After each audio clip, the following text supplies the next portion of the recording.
Rossibytes. I decided to upload an absolutely horrendous wireframe for a website idea to ChatGPT. Using its new vision capabilities, we can see that it identifies my sketch as a wireframe for a website, and it provides me with brief information on the different items I've included in my drawing along with some recommendations. Pretty cool. So I'm going to give the model a very specific set of instructions on what I'd like it to do. Remember, good and specific prompts often result in much better outcomes with large language models. In this prompt, I'm telling it to write me code and providing specific prompts on what I'm looking for, including placeholder image links. Right away, the system begins to output code, and I can tell it is honoring the fact that I need 2 separate HTML pages.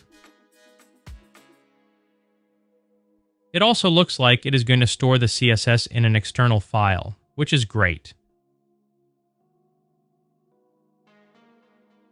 Just like that, all of the code has been provided and we're ready to start experimenting with it.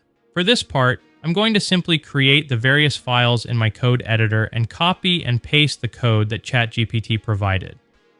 In this case, we have an index.html file, a subpage.html file, and a styles.css file. Once I have completed all 3 files, I'll click the Go Live button in my code editor, and our new web page will launch in a browser tab. Wow, look at this. We have a header section with a logo placeholder, our hero image content is looking correct, and the 2 side-by-side images look correct. This is very impressive. If we click the button, we're directed to our subpage, and everything looks formatted correct here as well. So, as you can see, in just a matter of a couple of minutes, I was able to upload an image to ChatGPT and have an actual version of what I uploaded running on my system with virtually no real skills or expertise involved. Now, I'd like to add some basic navigation menu items to my site, so I'll come back to ChatGPT and ask it to provide me with that. Very quickly, it provides me with the necessary HTML and CSS updates required to implement this on my new website.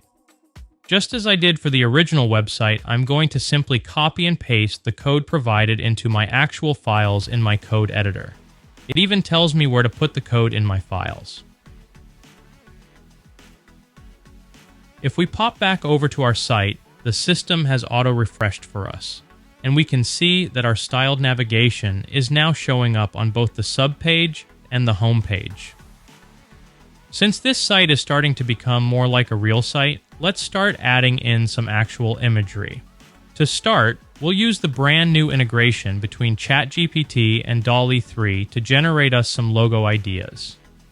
In this case, I'm simply asking for a website logo featuring the letter B with a black background. Keep in mind, any images generated are all generated by AI. Crazy stuff. Okay, so I'm honestly not crazy about any of the results in the first batch, and they aren't all black in theme. So, I can click to have it recreate and it goes out and creates 4 more versions of the logos. In this set, I quite like the first image provided. So, what I'll do is open it up and then copy the address of the image to my clipboard. I will then pop over into my code editor and replace the placeholder link for the logo with this new link. I'll then save my changes and bam! The logo on the site is now using my newly generated logo. Now that my site has a logo that I like, I'm going to go into the code and replace all of the placeholder images with links to actual images.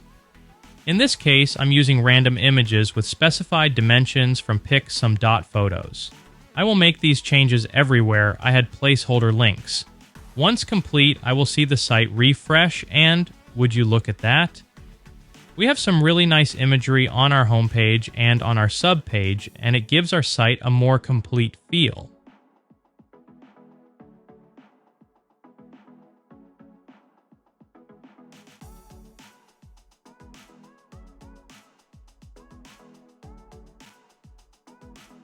However, there are still a few styling items I'd like to take care of.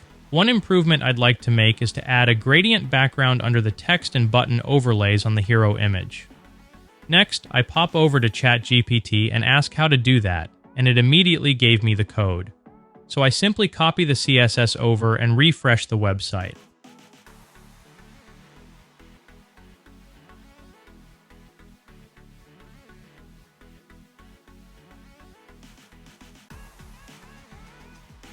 As you can see now, the overlay text and button pop off the page more than they did before.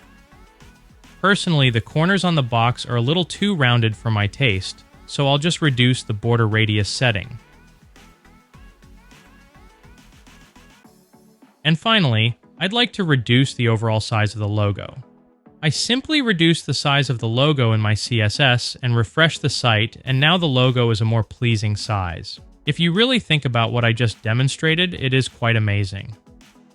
I uploaded a horrible sketch of a website, and within minutes, ChatGPT gave me code that created an actual site. To be honest, it actually took me longer to generate this voiceover that doesn't entirely sound like the real Brian Rossi than it did to create the site itself. If you enjoyed this content, please click like and subscribe. Thank you and have a great day. Rossibytes.